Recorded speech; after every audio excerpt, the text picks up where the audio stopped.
শুভ সন্ধ্যা, আসসালামু আলাইকুম। সবাইকে স্বাগত জানাচ্ছি আজকের লাইভ ক্লাসে। আমি আলিয়া আক্তার পলি, বাংলা ইনস্ট্রাক্টর অফ চলো শিখি। আশা করছি সবাই অনেক ভালো আছে, সুস্থ আছে এবং চলো শিখির সাথেই আছে। আবারও চলে আসছি বাংলা প্রথম পত্রের অসাধারণ একটি লাইভ ক্লাস নিয়ে। দ্রুত তোমরা সবাই জয়েন হয়ে যাবে। জয়েন হওয়ার পরপরই আপুকে কমেন্ট করে জানিয়ে দিবে কি অবস্থা, কেমন আছো, কোথা থেকে জয়েন হচ্ছে। পাশাপাশি একটি কাজ করবা, লাইভটা অনেক বেশি শেয়ার এবং ফ্রেন্ডদেরকে মেনশন করে দিবা যারা দ্রুত তারা আমাদের সাথে জয়েন হয়ে যেতে পারে। ওকে, আমরা একটু চেক করে নেবো এই মুহূর্তে অলরেডি আমাদের সাথে কারা কারা জয়েন হয়ে গেছে।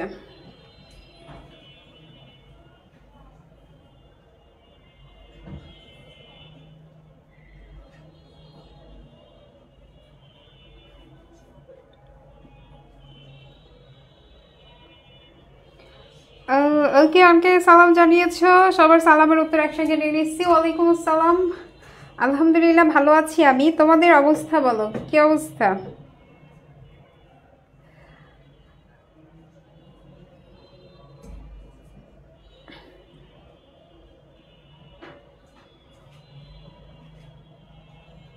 ক্লাসে আমি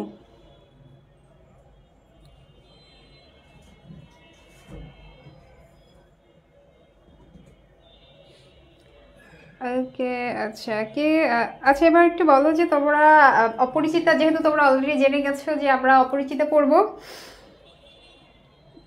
অপরিচিতা কে কে কতবার পড়েছো, কার কেমন লাগে তোমাদের একটু অনুভূতিটা জানতে চাচ্ছি এই টপিক সম্পর্কে। তারপর অবশ্যই আমরা পড়বো এবং আরো ডিটেলসে পড়বো যেন সিকিউ এমসিকিউ এর জন্য আমাদের কভার হয়ে যায়। ওকে,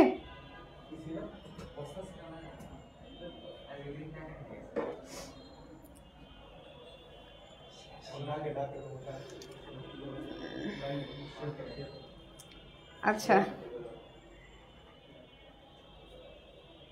যেহেতু এটা আমরা গ্রুপ না, একদম লাইভ হচ্ছে, পাবলিক ক্লাস হচ্ছে, পেজ থেকে যেহেতু ক্লাস হচ্ছে, তো তোমরা আমাদের সাথে যারা যারা জয়েন আছো তাদেরকে রিকোয়েস্ট করবো ক্লাসটা অনেক বেশি শেয়ার করে দাও। আমরা জাস্ট 2 মিনিট সময় নিব, এই সময়ের মধ্যে তোমরা ক্লাসটা শেয়ার করে দাও যেন বাকিরা আমাদের সাথে দ্রুত জয়েন হয়ে যেতে পারে।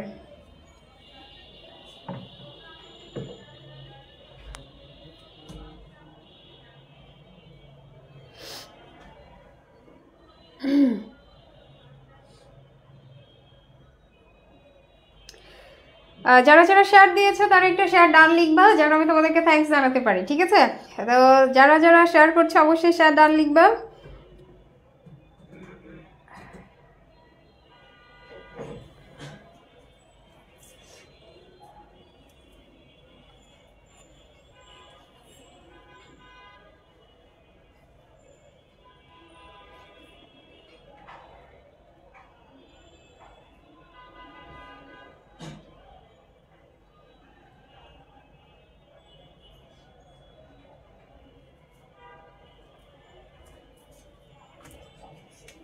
হুম,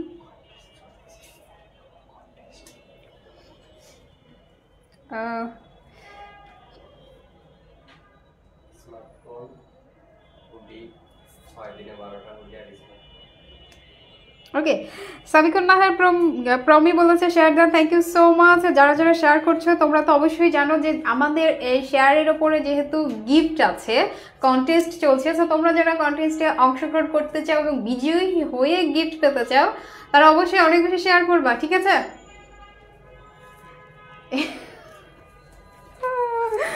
ওটা দেখাতে হবে।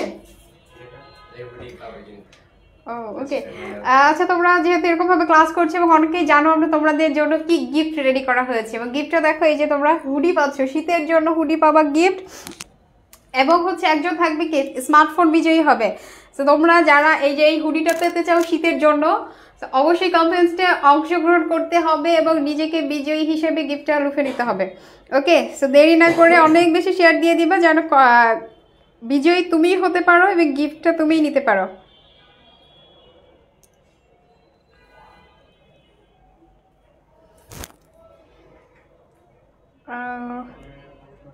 আরো কিছু শেয়ার চাচ্ছি, ঠিক আছে?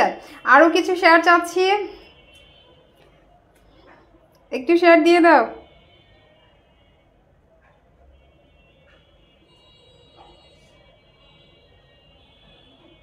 হ্যাঁ, ক্লাস তো স্টার্ট করবো, আরো কিছু শেয়ার চাই, আর কিছু যেন তোমার ফ্রেন্ডসরা ক্লাসটাতে জয়েন হতে পারে, ঠিক আছে? আর গিফট তো থাকছে। যদি তোমাদের সেম সেম হয়ে যায় যে সবাই একই পরিমাণ শেয়ার দিয়েছো, তাহলে তো গিফট পাবা না। বিজয়ী হতে হলে কিন্তু অনেক বেশি শেয়ার করতে হবে। তো কে হচ্ছে বিজয়ী? এই ক্লাস থেকে যেহেতু বিজয়ী হওয়ার একটা সুযোগ রয়েছে তোমাদের, তো তোমরা সুযোগটা মিস করবা না, ক্লাসটা শেয়ার দিয়ে দাও। অনেকে আবার সালাম জানিয়েছে এবং নতুন করে যারা জয়েন হয়েছে তাদের উদ্দেশ্যে বলছি সবার সালামের উত্তর একসঙ্গে নিয়ে নিলাম। ওয়ালাইকুম আসসালাম। এবং যারা জানতে চেয়েছে আমি কেমন আছি, আলহামদুলিল্লাহ আমি ভালো আছি। তোমরা বলো তোমাদের পড়াশোনা কেমন চলছে?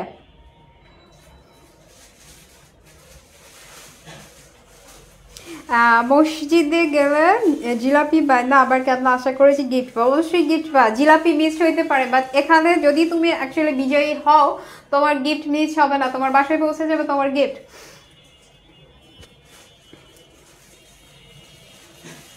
অনেক দিয়েছি স্বপ্ন পূরণের লক্ষ্যে মিলন। ওকে,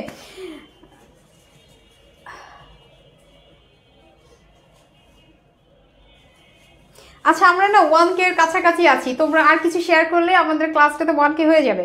ওকে,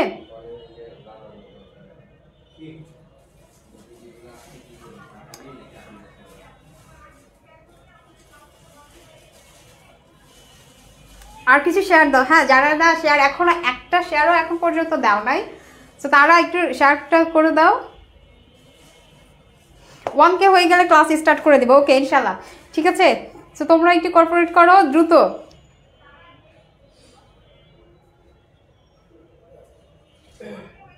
ফারজানা হক হুডি পাবো কে? ইনশাল্লাহ অবশ্যই পাবা।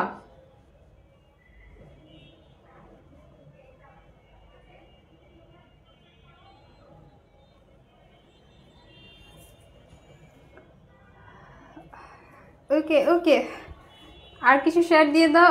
ফ্রেন্ড লিস্টে সবাইকে শেয়ার করছি। Sabikul Nahar Promi, thank you so much. 1K হলে গিফট দিব কিনা বলতে পারছি না, বাট তুমি যদি শেয়ারের বিজয়ী হও অবশ্যই গিফট পেয়ে যাবা।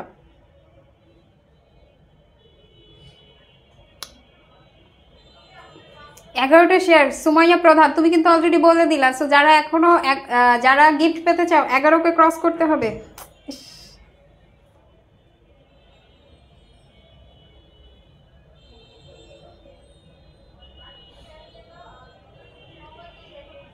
5টি শেয়ার 11টি শেয়ার খুবই কম, এগুলো কিন্তু খুবই কম share.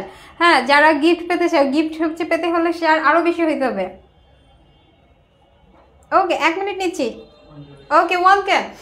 So thank you so much তোমরা যারা আমাদের সাথে জয়েন হয়েছো। 1K সবাইকে আবারও ওয়েলকাম করছি। এবার আমরা ক্লাসটা স্টার্ট করে দিয়েছি। আজকে যেহেতু আমরা পড়বো অপরিচিতা, অত্যন্ত সুন্দর, রোমান্টিক, দুঃখ বেদনাদায়ক, কি এখানে ট্র্যাজেডি কমেডি সবই আছে।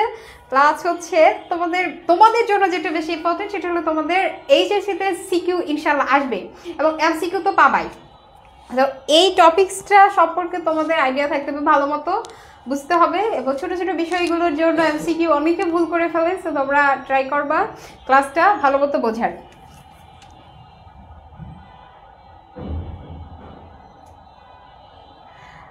অপরিচিতা গল্পের রাইটার আমরা জানি হচ্ছে রবীন্দ্রনাথ ঠাকুর। খুবই জনপ্রিয় একজন লেখক এবং যার গুরুত্ব বাংলাদেশের মানুষের কাছে অনেক বেশি, টিচারদের কাছে আরও বেশি। যে রবীন্দ্রনাথ আছে মানেই তার থেকে কিছু প্রশ্ন আসতেই হবে। তার জীবন বৃত্তান্ত তোমাদের এই কারণে জানতে হবে এবং মনে রাখতে হবে। তো শুরুতে তোমরা যেটা জানবা সেটা হলো তার জন্ম তারিখ, জন্মসাল। কাজী নজরুল ইসলামের মতো তারও বাংলা এবং ইংরেজি দুটোই মুখস্থ রাখতে হবে। তো যারা নোট করছো অবশ্যই নোট করা শুরু করে দাও, এবং যারা বই দাগাচ্ছ আমার পাশাপাশি দাগিয়ে ফেলো যে তিনি জন্মগ্রহণ করেছিলেন কত সালে। 1861 খ্রিস্টাব্দের 7ই মে। ওকে, 1861 খ্রিস্টাব্দের 7ই মে তিনি জন্মগ্রহণ করেছেন। এবং বাংলাটা একটু দেখে নাও যে 1268 বঙ্গাব্দের 25শে বৈশাখ। ঠিক আছে, এটা তোমাদের মনে রাখতে হবে। পাশাপাশি নোট করো, পাশাপাশি নোট করলে বেশি মনে থাকবে। ওকে, এরপরে তোমরা একটু তার নিচেই মৃত্যু সালটা লিখে নাও, তারপরে আমরা বাকিগুলোতে যাচ্ছি।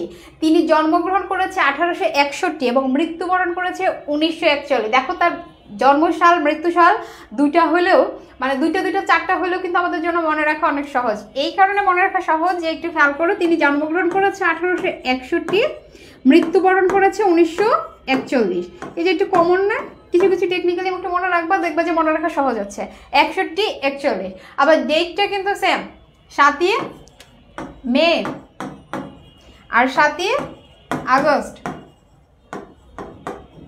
2024-এ আমরা যারা অবস্থান করছি আগস্ট মাসের বিষয়টা আমরা তো খুব ভালোভাবেই জানি। তোমরা একটু প্রাসঙ্গিক কিছু বিষয় দিয়ে একটু মনে রাখা ট্রাই করবে, বেশি দিন মনে থাকবে। 7ই মে 7ই আগস্ট, ঠিক আছে? এটা তার হচ্ছে জন্ম সাল এবং মৃত্যু সাল। এরপরে যদি তোমরা বাংলাটা একটু খেয়াল করো, দেখো বাংলাতে দেখবা যে 1268 বঙ্গাব্দের 25শে বৈশাখ।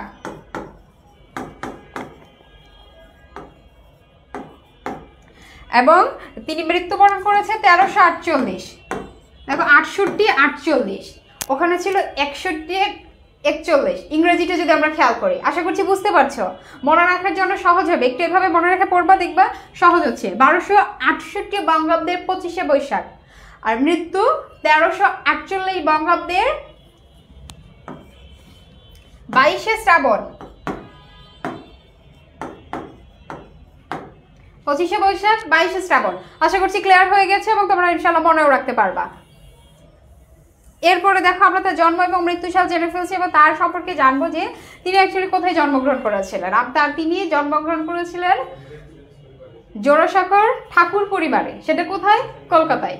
কলকাতার জোড়াসাঁকোর ঠাকুর পরিবারে তিনি জন্মগ্রহণ করেন এবং ঠাকুর নাম থেকে আমরা বুঝতে পারি যে তার লাস্টে যে নামের টাইটেলটা, তারপর ঠাকুর পরিবারে স্টে করতেন। এরপরে দেখো তার পিতার নাম দেবেন্দ্রনাথ ঠাকুর, মাতা সারদা দেবী। পিতার নাম ছিল দেবেন্দ্রনাথ ঠাকুর এবং মাতা হচ্ছে সারদা দেবী। বা তোমরা এখান থেকে একটু নোট করে রাখতে পারো, তার দাদার নাম ছিল প্রিন্স দ্বারকানাথ ঠাকুর।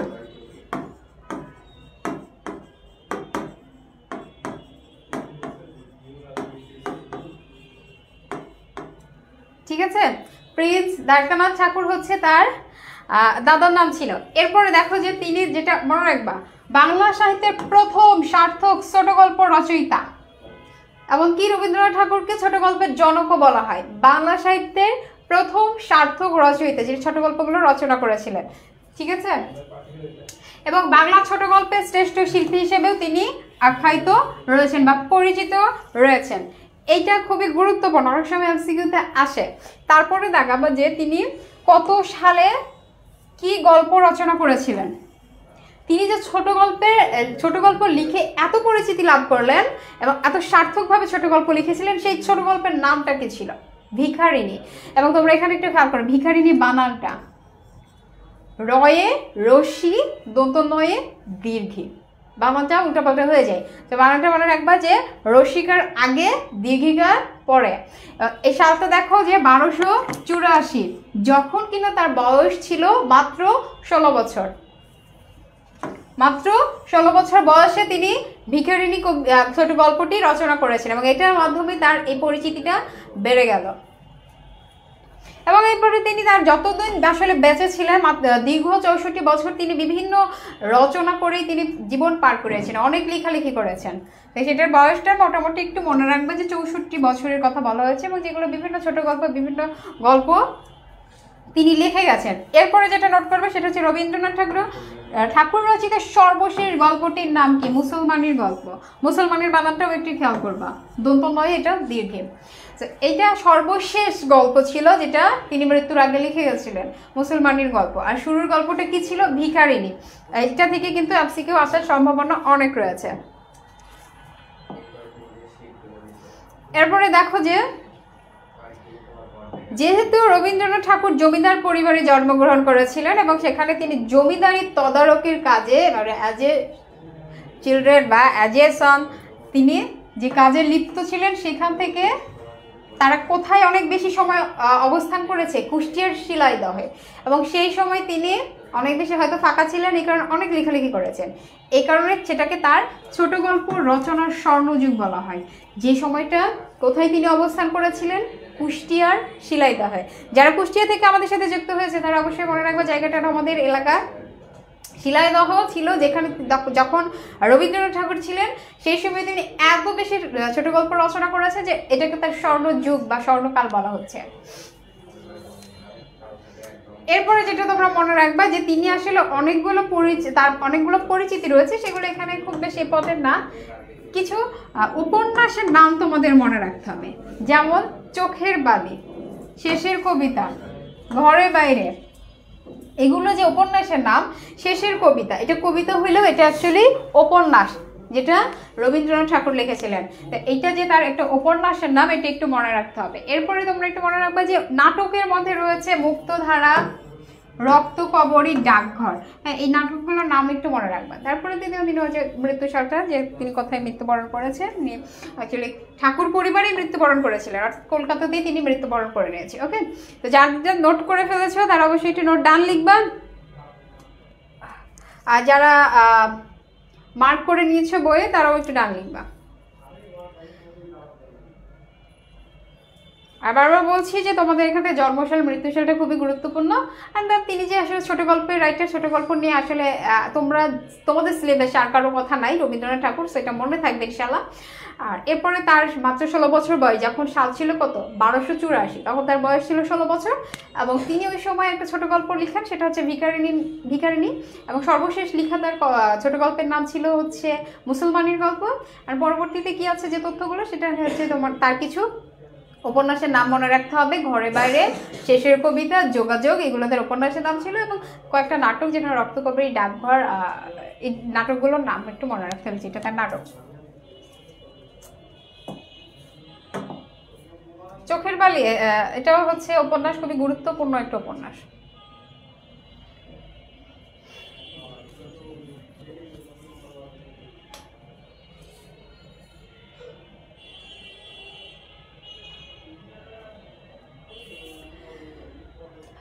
ওকে ওকে, ডান ডান ডান। ওকে,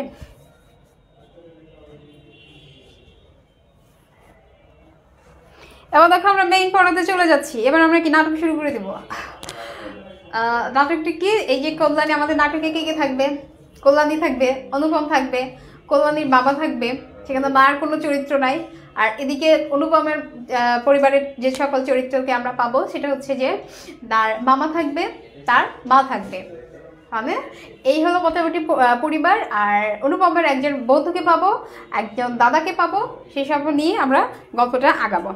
তো দেখো, যারা গল্পটা পড়ছো তাদের কাছে অনেক ভালো লাগে না, সুন্দর একটি গল্প। আসলে গল্পটা আমি চাচ্ছি যে অনেক ডিপলি প্রত্যেকটা লাইন তোমাদের যারা বিশ্লেষণ করে পড়াবো। সো আর এক্সট্রা কোনো কথা বলছি না। এবার শুরুতে যেটা আছে যে আজ আমার বয়স 27 মাত্র। কার বয়স? এই 27 বছর বয়সটা কার? অনুপমের বয়স। এবং শুরুর দিকে গল্পে সে তার বয়সটাকে উল্লেখ করে দিয়েছে 27 বছর, বাট তার বিয়ের বয়স কিন্তু আলাদা ছিল। বিয়ের বয়সটা আমরা আরও এই গল্পের শেষ দিকে গিয়ে পাবো, বাট আমরা এখান থেকে একটু বলে দিচ্ছি যে বিয়ের সময় বয়স ছিল 23 বছর, আর কল্যাণীর বয়স ছিল 15 বছর। তিনি এই গল্পটা লিখছে বিয়ে ভেঙে যাওয়ার আরও 4 বছর পরে তিনি গল্পটা লিখেছেন। তাই বলছে যে এখন আমার বয়স হচ্ছে 27 বছর। আশা করছি বুঝতে পেরে গেছ। এই জীবনটা দৈর্ঘ্যের হিসেবে না দৈর্ঘ্যের হিসেবে বড়, না গুণের হিসেবে। তো লেখকরা অনেক রস দিয়ে দিয়ে অনেক কিছু লিখে, এমন কিছু কথা লিখে যেটার ডিপ মিনিং থাকে। এখানে তিনি বলছে যে এই বয়সটা না দৈর্ঘ্যের হিসেবে বড়, না গুণের হিসেবে বড়। তিনি যে বয়সে স্টে করছে তার মনে হয়েছে যে খুব বেশি বয়সে তিনি এখনো পদার্পণ করতে পারেনি। সো তার অভিজ্ঞতা অর্জন দুটোই কম, কারণ বলছে তার বয়সটাকে খুব কম করে সে দেখেছে। মূলত সে তার নিজের আত্ম অভিজ্ঞতার বিষয়টি আলোচনা করতে চেয়েছে, এই কারণে এই কথাটা বলছে। এরপরে দেখো, তবু ইহার একটু বিশেষ মূল্য আছে। ইহা সেই ফুলের মতো যাহার বুকের ওপরে ভ্রমর আসিয়া বসিয়াছিল, সেই পদক্ষেপের ইতিহাস তাহার জীবনের মাঝখানে ফলের মতো গুটি ধরিয়া উঠিয়াছে। এইটা যদি আমরা একটা ফলের সাথে এবং ফুলের সাথে চিন্তা করি, একটা গাছে প্রথমে ফুল আসে, দেন ফল আসে, তারপরে বীজ হয়, গুটি হয়ে যায়। এটা কি পর্যায়ক্রমিকভাবে একটা গাছের বা একটা গাছের জীবনচক্রকে আমরা ধরতে পারি। এই জায়গাতে তিনি যেটা বলেছে, যদি এরকমটা হয়, গাছে ফুল আসলো দিয়ে বীজ হয়ে গেল, মাঝখানে যে আসলে যে ফল সেটা হতে পারলো না, তাহলে কি এটাকে একটা পরিপক্ক গাছ বা কিছু তো বলা যায় না, অপরিপক্ক বলা যায়, বা অপরিণত অবস্থায় রয়েছে। তো সেই জায়গা থেকে এখানে বলছে যে লেখকের জীবনটা প্রায় এরকমটা হয়ে গেছিল, যে তার জীবনের যে বয়সটা সে উপভোগ করবে, যেখানে আসলে ফল আসার কথা ছিল বা আসাটা উচিত ছিল, সেটা আসার আগে যেহেতু তার বিয়েটা ভেঙে যায়, সে সে কারণে সে একদম বীজে চলে গেছে। ওকে, মানে শুরুতে কিছু কিছু ইঙ্গিত দিয়েছে, যে ইঙ্গিতগুলো আমরা গল্প শেষ না করলে অ্যাকচুয়ালি বুঝতে পারি না। বাট আমি যেহেতু তোমাদের বোঝানোর জন্য এখানে এসেছি, আমি যেটা করবো যে তোমাদের যে লাইনগুলোতে প্রবলেম বা যেটা বুঝতে পারবে না সেটা তোমাদের বুঝিয়ে দেওয়া। আশা করছি বুঝতে পেরে গেছো। সেই ইতিহাসটুকু আকারে ছোট, তাহাকে ছোট করিয়াই লিখাবো। এই যে সেই ইতিহাসের একটু ইঙ্গিত দিয়েছে, সেই ইতিহাসটা ছোট এবং সে ছোট করে লিখবে। তবে একটু দেখো, সে কিন্তু নিজেকে ছোট বলছে, কিন্তু ছোটকে যাহারা সামান্য বলিয়া ভুল করে না তাহারাই ইহার রস বুঝিবে। ছোট বিষয়টাকে বলছে যে ছোট বিষয়, ছোট ইতিহাস, ছোট গল্প, ছোট কাহিনী দিয়ে কেউ যদি এটার প্রতি আগ্রহটা হারিয়ে ফেলে, তো এটার যে আসল মজা সে কিন্তু এটা বুঝতে পারবে না। সামান্য বলিয়া ভুল করলে সে আসল মজাটা বুঝবে না, রসটা বুঝবে না। এরপরে যেটা বলছে, কলেজে যতগুলো পরীক্ষা পাশ করিবার সব আমি চুকিয়াছি, মানে আর পরীক্ষা শেষ, পড়াশোনা শেষ। ছোটবেলায় আমার সুন্দর চেহারা লইয়া পণ্ডিত মশাই, খেয়াল করো কে, পণ্ডিত মশাই আমাকে শিমুল ফুল মাকাল ফল এই দুইটার সাথে তুলনা করত। তাহলে অনুপমকে তুলনা করতো কিসের সাথে? শিমুল ফুল এবং মাকাল ফল। শিমুল ফুল যেমন দেখতে সুন্দর বাট কোনো কাজের না, মাকাল ফলও দেখতে সুন্দর বাট ভেতরে এমন অবস্থা থাকে যেটা আসলে খাবারের অনুপযোগী।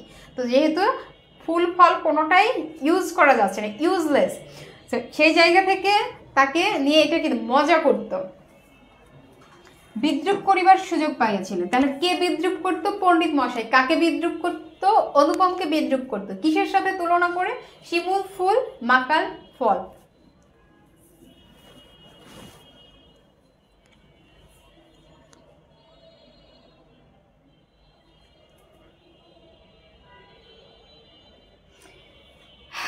ওকে, মানে মূলত আমরা এই জায়গা থেকে কি বলতে পারি তাকে, যেহেতু কি বললাম ইউজলেস, মানে কি গুণহীন, তিনি গুণহীন একজন মানুষ ছিলেন, গুণহীন একজন ব্যক্তিত্ব হিসেবে তিনি টিচারদের কাছে পরিচিত ছিলেন।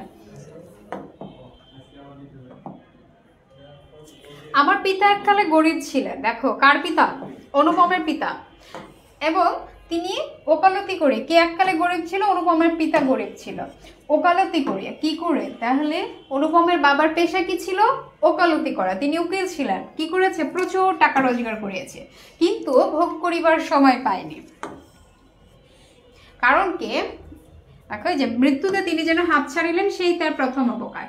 মানে একসময় তিনি গরিব ছিলেন, পরবর্তীতে তিনি প্রচেষ্টার দ্বারা ওকালতির মাধ্যমে অনেক টাকা রোজগার করেছে, কিন্তু সেগুলো ভোগ করতে পারে না। মানে তিনি খুব কম বয়সে মৃত্যুবরণ করেছে এবং মৃত্যুর মাধ্যমে তিনি অবকাশ মানে বিশ্রামে চলে গেছে। প্রথম অবকাশ তার সেটাই ছিল। আমার তখন বয়স অল্প, মার হাতেই আমি মানুষ। কার হাতে মানুষ? অনুপম মার হাতে।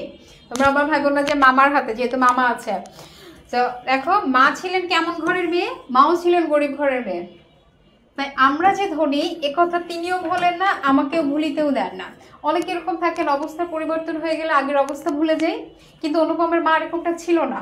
সে যে গরিব ঘরের মেয়ে ছিল সে এটা তার মাথায় রেখেছে এবং সেও মনে রাখছে, তার বাচ্চাকেও এটা মনে রাখিয়েছে। এরপরে দেখো, শিশুকালে আমি কোলে কোলে মানুষ বোধ করি, সেই জন্য শেষ পর্যন্ত আমার পুরোপুরি বয়সই হলো না। আজও আমাকে দেখিলে মনে হইবে আমি অর্ণপূর্ণার কোলে গজাননের ছোট্ট ভাইটি। আচ্ছা, এবার অন্নপূর্ণা দিয়ে আসলে কাকে বোঝাচ্ছে? হিন্দু সম্প্রদায় অন্নপূর্ণা দিয়ে দেবী দুর্গাকে বোঝায়। এবং এখান থেকে খেয়াল করো, দেবী দুর্গার দুইটা সন্তানের কথা বলা হয়েছে। একজন ছিল গণেশ এবং একজন ছিল কার্তিক। তো এখানে যেহেতু ছোট ভাইটি, গজাননের কোলে ছোট ভাইটি কার্তিকের সঙ্গে এখানে তুলনা করা হয়েছে। তো এই জায়গা থেকে আরেকটু মনে রাখবা, গজাননকে ভাঙলে অ্যাকচুয়ালি কি পাওয়া যায়? তোমরা তো সমাসের ক্লাস অলরেডি করে ফেলেছো। তো গজাননের সমাসকে ভাঙলে কি পাওয়া যায়? এটা আমি ক্লাসে বলেই দিলাম, গজ আনন যার, সেটা হচ্ছে গজানন।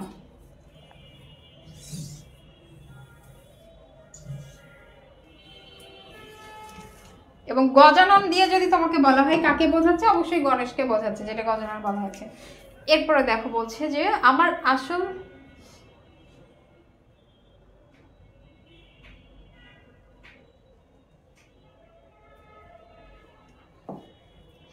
এখানে বলছে আমার আসল অভিভাবক আমার মামা। কার অভিভাবক? অনুপমের আসল অভিভাবক অনুপমের মামা। কেন বলছে? তিনি আমার চেয়ে বড় জোর বছর 6 বড়। এখানে দেখো উল্লেখ করে দিয়েছে কত বছরের ব্যবধান তাদের মধ্যে, 6 বছরের। কিন্তু ফল্গুর বালির মতো তিনি আমাদের সমস্ত সংসারটাকে নিজের অন্তরের মধ্যে শুষিয়া লইয়াছেন। ফল্গুর বালির সাথে তুলনা করছে। ঠিক আছে, এ পর্যন্ত কারো যদি বুঝতে সমস্যা হয়ে থাকে অবশ্যই কমেন্ট করে আমাকে জানাবা যে কোথায় বুঝতে সমস্যা হচ্ছে।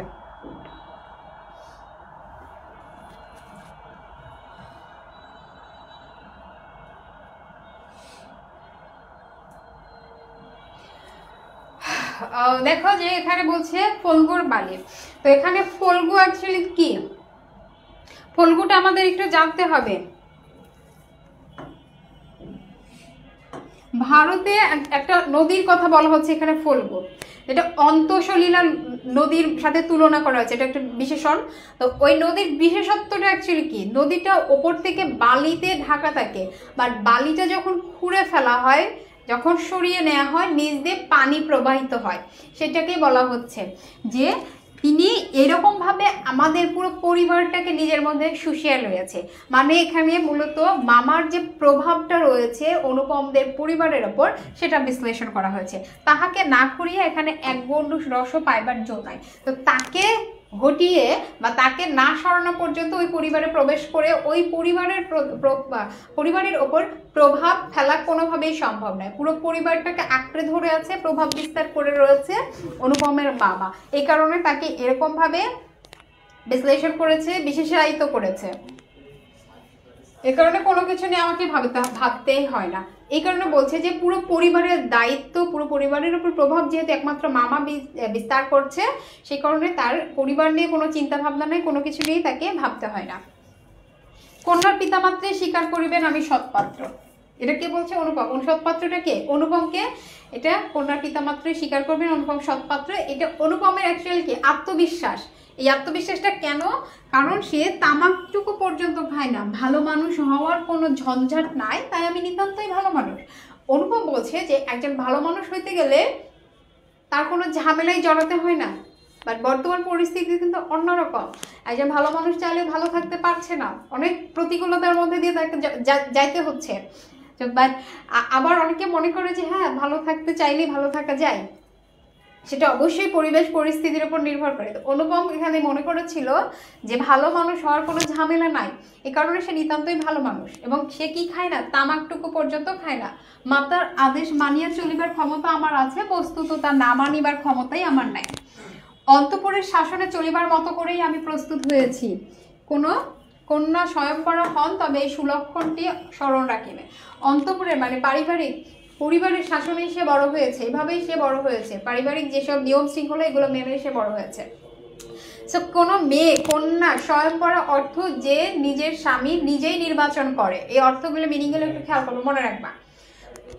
সে যদি একজন পুরুষকে পছন্দ করে বিয়ের জন্য, তো অবশ্যই মেয়েরা কিছু কিছু লক্ষণ বা কোনো কিছু কিছু বৈশিষ্ট্য চাই যে ছেলের মধ্যে এটা গুণ থাকবে, ছেলেটা এইরকম হবে, এই গুণ সম্বলিত এরকম একটা মিক্সড মানুষ হবে। তো সেখানে কিন্তু মেয়েটা এই লক্ষণটি মনে রাখবে, যে সুলক্ষণটি রয়েছে, যে কিনা পরিবারের শাসনেই বড় হয়ে উঠেছে এবং পরিবারের বাইরে যাওয়ার মতো তার কোনো সাহসটুকু পর্যন্ত নেই। তো মেয়েরা তো এরকমই পছন্দ করে, সেই জায়গা থেকে বলছে যদি কোনো মেয়ে নিজের স্বামী নিজে পছন্দ করে অবশ্যই এই বিষয়টি মাথায় রাখবে এবং অনুপমকে পছন্দ করবে। অনেক বড় ঘর হইতে আমার সম্বন্ধ আসিয়াছিল, কিন্তু মামা যিনি পৃথিবীতে আমার ভাগ্য দেবতার প্রধান এজেন্ট। তাহলে অনুপমের ভাগ্য দেবতার প্রধান এজেন্ট কে? অনুপমের মামা। তার বিবাহ সম্বন্ধে একটা বিশেষ মত রয়েছে। কার বিবাহ সম্বন্ধে বিশেষ মত রয়েছে? অনুপমের মামা। ধনীর কন্যা তার পছন্দ নয়। কেমন কন্যা পছন্দ নয়? ধনীর কন্যা তার পছন্দ নয়। কেন? আমাদের ঘরে যে মেয়ে আসবে সে মাথা হেট করে আসবে, তিনি এটাই চান। দেখো, অনুপমের মামার একটা বিয়ে নিয়ে বিশেষ মত ছিল। সে চিন্তা করতো আমি যেহেতু এই পরিবারের উপর প্রভাব বিস্তার করছি, সো এরপরে বাইরে থেকে যে প্রবেশ করবে এই বাড়িতে, কে প্রবেশ করতে পারে? একমাত্র অনুপমের বউ প্রবেশ করবে অনুপমকে বিয়ের মাধ্যমে। তো সে যদি অনেক ধনী ঘরের মেয়ে হয়, তার ওপর তো সে তার প্রভাব মানে অনুপমের মামা তার প্রভাবটা বিস্তার করতে পারবে না। বড় লোকের মেয়ে, ধনীর মেয়ে আদরে দুলালি হবে, সেই তখন তার পরিবারের উপর প্রভাব বিস্তার করবে, তাকে কোনো কিছু বললে সে শুনবে না, যেটা আমরা নাটক সিনেমাতে দেখি এবং আশেপাশে এই সম্পর্কে আমাদের অনেক আইডিয়া রয়েছে।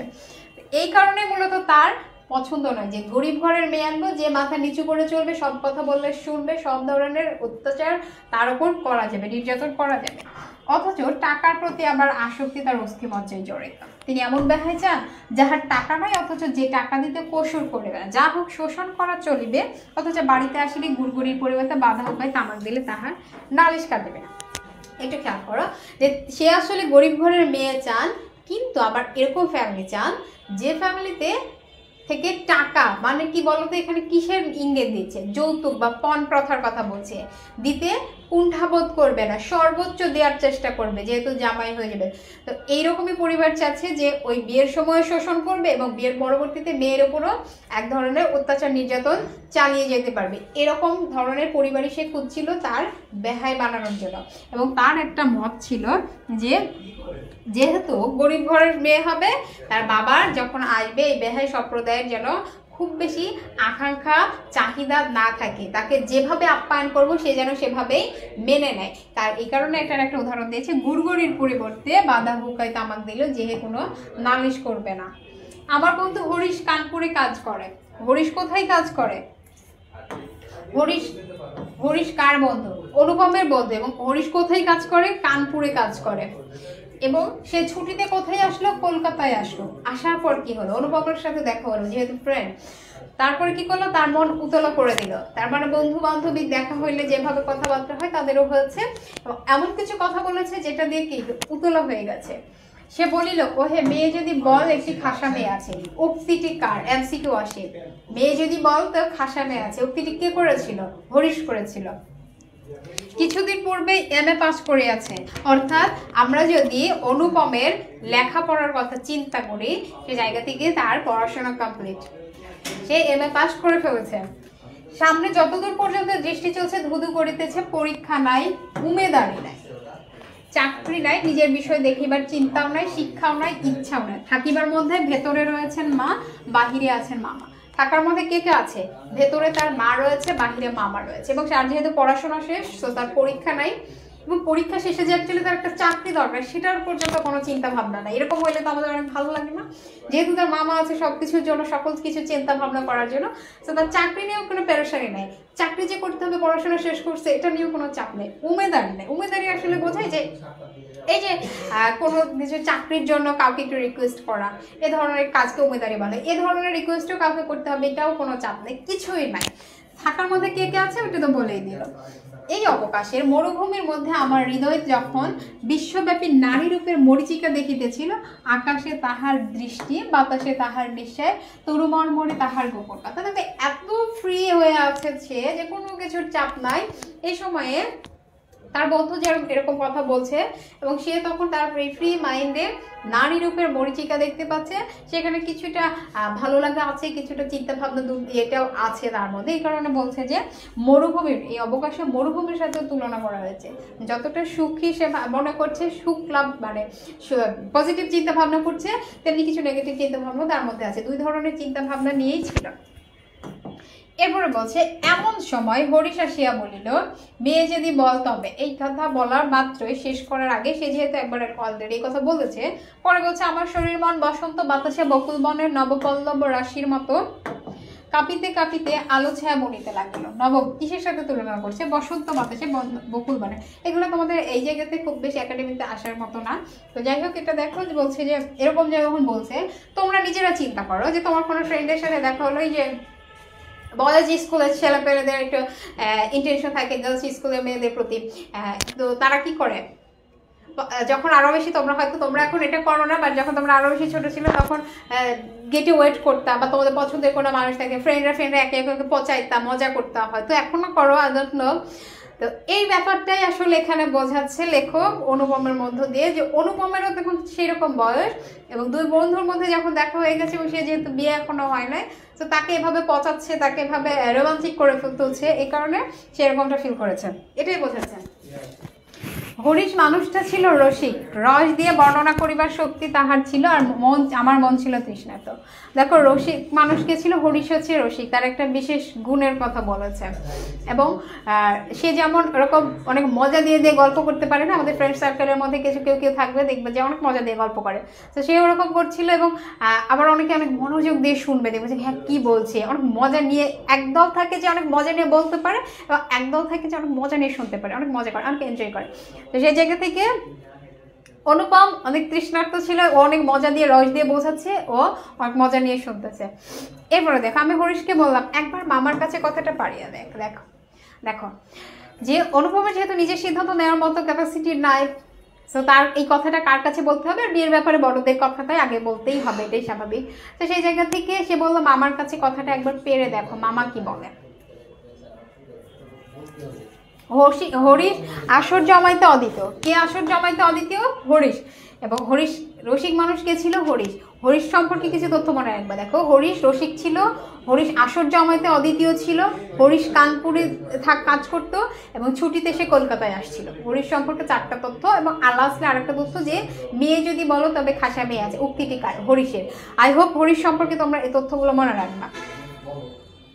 সর্বত্রই তাহার খাতির, মামাও তাহাকে পাইলে ছাড়িতে চায় না। কথাটা তার বৈঠকে উঠিল, মেয়ের চেয়ে মেয়ের বাপের খবরটাই তার কাছে গুরুত্বতর। নায়কের কাছে যেমন নায়িকার কথাটা বেশি গুরুত্বপূর্ণ, তেমনি মামার কাছে মেয়ের থেকে মেয়ের পরিবারের গুরুত্বটা বেশি ছিল। সে কোন পরিবারে বিলং করতো সেটা তার জানতে হবে আগে। এরপরে দেখো বাপের অবস্থা তিনি যেমনটি চান তেমন, মানে অনুপমের মামা অ্যাকচুয়ালি কেমন চান, কেমন পরিবারে চান, কেমন পরিবারে বউ আনতে চান, কেমন পরিবার থেকে, সেটার ব্যাখ্যা কিন্তু অলরেডি একবার দিয়ে দেওয়া হয়েছে।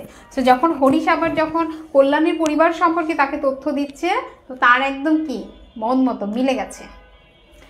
বলছে যে বাপের অবস্থাটা যেমন তিনি চেয়েছিলেন, তার যেমন এক্সপেকটেশন ছিল ঠিক তেমনই পেয়ে গেছে। তো সে তো মহা খুশি। এককালে ইহার বংশে লক্ষ্মীর মঙ্গল ঘট ভরা ছিল, এখন তাহার শূন্য বললে হ্যাঁ, অথচ তলায় সামান্য কিছু বাকি আছে। দেশে বংশমর্যাদা রাখিয়া চলা সম্ভব নয় বলেই তিনি পশ্চিমে গিয়ে বাস করিতেছেন, সেখানে গরিব গৃহস্থের মতোই থাকেন, একটি মেয়ে ছাড়া আর কেউ নাই, সুতরাং তাহার পশ্চাৎ ঘরটি একেবারে উপর করিয়া দিতে দিতে হবে না। মানে একসময় তারা বড়লোক ছিল। ওই যে লক্ষ্মীর মঙ্গল ঘট বলছে না, লক্ষ্মীকে হিন্দু সম্প্রদায়ের কি ঐশ্বর্যের দেবী, সম্পদের দেবী। এবং এই কারণে বলছে যে একসময় তাদের অনেক সম্পদ ছিল, বাট অবস্থাটা অনেক সময় মানুষের খারাপ হয়ে যায় না, তাদেরও এরকম খারাপ হয়েছে, এবং তারা এখন অন্য জায়গায় গিয়ে বাস করছে। কিন্তু যতটুকু আছে, যেহেতু কল্যাণী একমাত্র মেয়ে, তো তাকে দিতে কোনো দ্বিধাবোধ করবে না, মানে সম্পূর্ণটা দেবে। মামার তো অ্যাকচুয়ালি এরকমই চাচ্ছিল যে যতটুকু আছে একদম শেষ একদম দিবে, এটাই চাচ্ছিল। এরকমই দেখো পেয়ে গেছে। এসব ভালো কথা, কিন্তু মেয়ের বয়স যে 15, তাই শুনিয়ে মামার মন ভালো এলো। মেয়ের বয়স কত? 15। তোমরা ভাবছো মেয়ের বয়স কম, এই কারণে মামা আপত্তি করেছে? না, যে সময় গল্পটা রচনা করা হচ্ছে ওই সময় যেমন পণ প্রথার অনেক বেশি প্রচলন ছিল, সেই জায়গা থেকে ওই যে ওপরের যে কথাগুলো, এগুলো কি পণ নিয়েই তো বলা হচ্ছে। তো সেখানে মেয়ের বয়স 15, মানে অনেক বেশি বয়স হয়ে গেছে, এখনো বিয়ে হয় নাই, এরকম একটা অবস্থা। তো সেই কারণে মেয়ের আরও আগে যদি বিয়ে হয়ে যেত তাহলে সেটা ভালো। আর যেহেতু 15 হয়ে গেছে, মেয়ের কোনো প্রবলেম আছে কিনা, কোনো দোষ আছে কিনা, যে কারণে এখনো বিয়ে হয় না, বয়স 15 হয়ে গেছে, অ্যাকচুয়ালি মামা এটা খুঁজতে ছিল। এই শুনিয়ে মামার মন ভার হইল, বংশে কোনো দোষ আছে কিনা। না, দোষ নাই, বাপ কোথাও মেয়ের যোগ্য বর খুঁজিয়া পান না, একে তো বরের হাট মহার্ঘ, তাহার পরে ধনু ভাঙা পণ, কাজে বাপ কেবলই সবুর করিতেছেন, কিন্তু মেয়ের বয়স সবুর করিতেছে না। এটা হচ্ছে তোমাদের অনুধাবনমূলক প্রশ্ন অনেক সময় ব্যাখ্যা চাই, ব্যাখ্যা জানে এই কথাটা কেন বলা হয়েছে, কেন কি বুঝিয়েছে। দেখো যে বাবার বলছে যে এই বয়সটা এত বেশি হয়ে গেছে, মামা যেহেতু বলছে হরিশকে বংশে কোনো প্রবলেম আছে কিনা, কোনো দোষ আছে কিনা, তো ওখানে হরিশ বলছে যে না, এরকম কোনো প্রবলেম নাই, মেয়ে ভালো আছে, কিন্তু ভালো ছেলে আসলে পাচ্ছিল না। কল্যাণীর বাবা যে কল্যাণীকে বিয়ে দিবে এই কারণে ভালো ছেলে পাচ্ছিল না, এই কারণে তারা ভালো ছেলের জন্য অপেক্ষা করছিল, যদি ভালো ছেলে পায় তবেই মেয়েকে ভালো পাত্রের হাতে সুপাত্রে দান করবে, তাছাড়া সবার হাতে যেখানে সেখানে সে বিয়ে দিবে না। এই কারণে সে কি করছিল, ভালো পাত্রের জন্য অপেক্ষা করছিল। কিন্তু সে অপেক্ষা করছে, সবুর করছে, ধৈর্য ধারণ করে আছে, কিন্তু মেয়ের বয়স কি আর ধৈর্য ধারণ করে আছে, মেয়ের বয়স কি আর থেমে আছে, এই কারণে মেয়ের বয়সটা বেড়ে গেছে, এইটাই অ্যাকচুয়ালি বলা হয়েছে। এরপরে দেখো, যাই হোক হরিশের সরস রসনের গুণ আছে। সরস রসনের গুণ কার আছে? হরিশের। মামার মন নরম হলো। দেখো এমন কিছু লোক থাকে না যে এমন কঠোর মানুষকে, কঠিন মানুষকে গলিয়ে ফেলে, এমন কিছু কথা বলবে, এমন কিছু এমনভাবে ম্যানেজ করবে, সে কিন্তু ম্যানেজ হয়ে যায়। তো এইরকমই সরস রসনের গুণ আছে হরিশের, যে সে কিন্তু এই যে মামার মতো কঠোর একটা মানুষকে ম্যানেজ অলরেডি করে ফেলছে। ঠিক আছে, বিবাহের ভূমিকা অংশটা নির্বিঘ্নে সমাধান হয়ে গেল। প্রাথমিক যে ধাপটা ছিল মোটামুটি হয়েই গেল সমাধান। এরপরে ধাপগুলো দেখো, কলিকাতার বাহিরে বাকি যে পৃথিবীটা আছে সমস্তটাকে মামা আন্দামান দ্বীপের অন্তর্গত বলিয়া জানেন। জীবনে একবার বিশেষ কাছে কোন্নগর পর্যন্ত গিয়েছিলেন। মামা যদি মধু হইতেন তবে তিনি হাবড়ার পুল পার হওয়াটাকে তাহার সহিংসাতে একেবারে নিষেধ করিয়া দিতেন। মনের মধ্যে ইচ্ছা ছিল নিজের চোখে মেয়ে দেখে আসিবা, সাহস করে প্রস্তাব করিতে পারিলাম না। দেখো অনুপমার অ্যাকচুয়ালি ইচ্ছা ছিল যে নিজে মেয়ে দেখতে যাবে, কিন্তু তাই সে মামার ওপরে যেহেতু নিজে কথা বলতে পারে না, এই কারণে সে মামাকে অফারটা করতে পারে যে নিজের চোখে গিয়ে মেয়ে দেখে আসবো এটা। আর তার আগে যে লাইনগুলো বলা হয়েছে যে আন্দামান, এগুলো কলকাতার বিভিন্ন জায়গার কথা বলা হয়েছে, যে জায়গাগুলোতে মামা নিজেও যাননি, এবং তার যদি এরকম অপশন থাকতো যে সবার যাওয়া বন্ধ করতে পারবে বা নিষেধাজ্ঞা জারি করতে পারবে, সে সেটাই করতো, এটাই বুঝিয়েছে। এরপরে দেখো, কন্যাকে আশীর্বাদ করিবার জন্য কাকে পাঠানো হইল? সে আমার বিনু দাদা, আমার পিস্তুত ভাই। পিস্তুত ভাই তোমরা আশা করছি বুঝতে পেরেছে, পিসির ছেলে পিস্তুত ভাই। তাহলে বিনু দাদার সাথে সম্পর্ক কি? পিস্তুত ভাই। তাহার মতো রুচি দক্ষতার ওপরে, এই যে পরে মানে ওপরে, আমি 16 আনা নির্ভর করিতে পারি। তার যে দাদা ছিল, তার যে রুচি জ্ঞান, সেটার উপরে অনুপম সম্পূর্ণ বিশ্বাস করতে পারে। 16 আনা। বিনু দাদা ফিরে আসিয়া বলিলেন, মন্দ নয়, খাঁটি সোনা বটে। দেখো এখন উক্তিগুলো একটু খেয়াল করতে হবে, যে কোটেশনের মধ্যে যে বাক্যগুলো থাকে। মন্দ নহে, খাঁটি সোনা বটে, এটা বলেছিল বিনু দাদা। কাকে দেখে? কল্যাণীকে আশীর্বাদ করে আসার পর। কল্যাণীকে আশীর্বাদ করতে কে গিয়েছিল? বিনু দাদা গিয়েছিল। আর মেয়ে যদি বলিস তো খাসা মেয়ে আছে, এই কথা কে বলেছিল? হরির বলেছিল। গোলাই ফেলবা না। বিনু দাদার ভাষাটা অত্যন্ত আর্ট, শক্তপোক্তভাবে অনেক কথা বলে, স্ট্রংলি। আর আমরা যেখানে বলি চমৎকার, সেখানে তিনি বলে চলনসই। মানে এই যে আমরা আমাদের কথা চিন্তা করি, আমি যদি কমেন্টের কথা বলি যে আমরা কোনো কিছু একটা ছোট ছবি দেখলে আমরা কি অনেক বেশি কমেন্ট করি, nice, attractive, good looking, so nice, very nice, এরকম কমেন্ট করি। আবার অনেকে জাস্ট কোনো কমেন্টই করে না, এরকম তাদের কাছে মোটামুটি অ্যাভারেজ লাগছে, হ্যাঁ সুন্দর সুন্দর এরকম, আর আমরা অনেক সুন্দর, অনেক অ্যাট্রাকটিভ এরকম করি না। আমরা সেই জায়গা থেকে বিনু দাদার ভাষাটা ছিল এরকম আর্ট, যেখানে আমরা চমৎকার বলবো, ওয়ান্ডারফুল, সেখানে তিনি যাই মোটামুটি, হ্যাঁ চলবে, অ্যাভারেজ, এরকমটা তিনি এভাবে কমেন্ট করতেন। অতএব বুঝলাম আমার ভাগ্যে প্রজাপতির সঙ্গে পঞ্চস্বরের কোনো বিরোধ দেয়। তার মানে অনুপম যেহেতু বিনু দাদা থেকে বৈশিষ্ট্যগুলো শুনে নিল, তো তার মন তো অনেক খুশি, এবং সে বুঝেই নিয়েছে প্রজাপতি অ্যাকচুয়ালি মানে বিয়ের দেবতা, হিন্দু সম্প্রদায়ে বলা হয়। তো তার সাথে প্রেমের দেবতা, বিয়ের দেবতার মধ্যে কোনো ভেদাভেদ নাই, কোনো বাধা নাই। সে ভেবেই নিয়েছে বিয়েটা এবার কোনো বাধা ছাড়াই, বাধাহীনভাবেই হয়ে যাবে, কোনো চাপ নাই। এই মধ্যে আমরা একটা পড়ে নিয়েছি, এবার আমরা পার্ট 2, এখানে যেহেতু পার্ট 4টার মতো পার্ট আছে, আমরা হচ্ছে এক ক্লাসে সব কিছু কমপ্লিট করতে পারবো না। তোমরা হচ্ছে বলো এই জায়গাতে কি অবস্থা, কতদূর এখানে কোনো সমস্যা আছে কিনা, বুঝতে পেরেছো কিনা, ক্লিয়ার কিনা? ওকে, ক্লিয়ার কিনা? এ পর্যন্ত ক্লিয়ার কিনা একটু বলো, আমরা পরের পার্টে চলে যাচ্ছি। বলা বাহুল্য, বিবাহ উপলক্ষে কন্যাপক্ষকে এই কলকাতা আসিতে হইল। কন্যার পিতা শম্ভুনাথ হরিশকে কত বিশ্বাস করেন তার প্রমাণ এই যে বিবাহের 3 দিন পূর্বে আমাকে প্রথম চোখে দেখেন। খেয়াল করো, কতদিন পূর্বে আশীর্বাদ করতে গেছে? 3 দিন পূর্বে। কে আসলো? কন্যার বাবা, যেহেতু তাদের ফ্যামিলিতে আর কারো তেমন উপস্থিতির কথা পাওয়া যায়নি, সেই জায়গা থেকে শম্ভুনাথ বাবু কে? কন্যার পিতা। তো প্রথমে তাকে দেখলেন এবং আশীর্বাদ করতে যান। তো তখন তার বয়সের কথা দেখো, এখানে বলেছে বয়সটা কত? 40-এর এপার ওপার। যে প্রায় 40, মানে কম বেশি হতে পারে, একটু একটু কম বেশি হতে পারে। তো তার আরো কিছু গঠন, শারীরিক গঠনের বৈশিষ্ট্য এখানে দিচ্ছে। চুল কেমন কাঁচা, গোফে পাক ধরিতে আরম্ভ করিয়াছে মাত্র, সুপুরুষ বটে, ভিড়ের মধ্যে দেখলে সকলের আগে তার উপর চোখ পরিবার মতো চেহারা। দেখো এমন কিছু মানুষ থাকে না, তাদের কখনোই দূর থেকে দেখলেও চেনা যায়, হ্যাঁ ও আসতেছে, ও ওই যে দেখলেই চেনা যায়, ওর এত ভিড়ের মধ্যে ওকে দেখলেই চেনা যায়, এরকম থাকে না। এরকম হচ্ছে যে শম্ভুনাথ বাবু, যাকে অনেক ভিড়ের মধ্যে দেখলেও তাকে খুঁজে পাওয়া যায়। তো তার বৈশিষ্ট্য কি বলেছে? কাঁচা চুল কিন্তু গোপে পাক ধরতে শুরু করেছে, বুঝতে পেরে গেছো। আশা করি আমাকে দেখিয়ে তিনি খুশি হয়েছিলেন, বোঝা শক্ত তিনি বড়ই চুপচাপ, যে দুটি একটি কথা বলেন তা যেন পুরো জোর দিয়ে বলে না। এমন কিছু মানুষ থাকে না যে হ্যাঁ হ্যাঁ ঠিক আছে ওকে, হ্যাঁ বুঝতে পারছি, ভালো সুন্দর, বাট তারা খুব বেশি প্রকাশ করে না। এরকম কিছু মানুষ থেকে সেরকমই ছিলেন শম্ভুনাথ বাবু। এবার তিনি মোটামুটি নিজে যতটুকু জাজ করার সে কিন্তু করে ফেলছে, প্রকাশ না করলেও।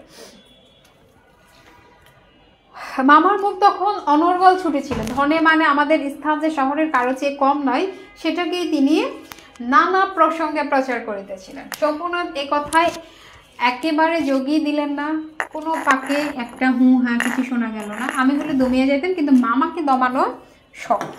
দেখো এই লাইনগুলো থেকে অ্যাকচুয়ালি কি বোঝাচ্ছে? এই লাইনগুলো থেকে যেটা বোঝাচ্ছে যে তিনি অনেক চুপচাপ হতে পারেন, বাট মামা তো চুপচাপ না। মামার যে অনেক বিষয় সম্পত্তি, অনেক প্রভাব রয়েছে শহরের মধ্যে, তাদের অবস্থান কি, এগুলো অনেকে থাকে না নিজেদের ঢাক নিজেই পিটিয়ে বেড়ায়, অনেক কথা বলছে, এটা সেটা, আমাদের এটা আছে, আমাদের সেটা আছে, নিজেরাই নিজেদের কথা আসলে বলে বেড়ায় যে সকল মানুষ, সে বুঝতে পারছো মামা ছিলেন ওই টাইপের।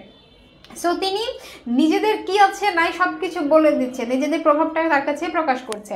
আবার ওই জায়গাতে শম্ভুনাথ, আবার অনেকে থাকে না তার গল্পটাকে হ্যাঁ হ্যাঁ ধরে তাকে অনেক কি দেয়, তাকে কি বলে না এগুলোকে, হ্যাঁ হ্যাঁ হ্যাঁ অনেক তাকে অনেক বিনয় দেখায় যারা, যে হ্যাঁ হ্যাঁ হ্যাঁ যা আছে সেটা আছে, গল্পে অনেক রয় দিয়ে গল্প শুনে মজা করে, মজা নেই। আবার অনেকে আছে চুপচাপ শোনা যায়, তাদের কোনো রেসপন্স নাই, হ্যাঁ বলছে বলছে এরকম। শম্ভুনাথ বাবু ছিলেন ওই টাইপের, হ্যাঁ সে বলছে, হ্যাঁ শুনছে সে, বা কোনো রেসপন্স করছে না।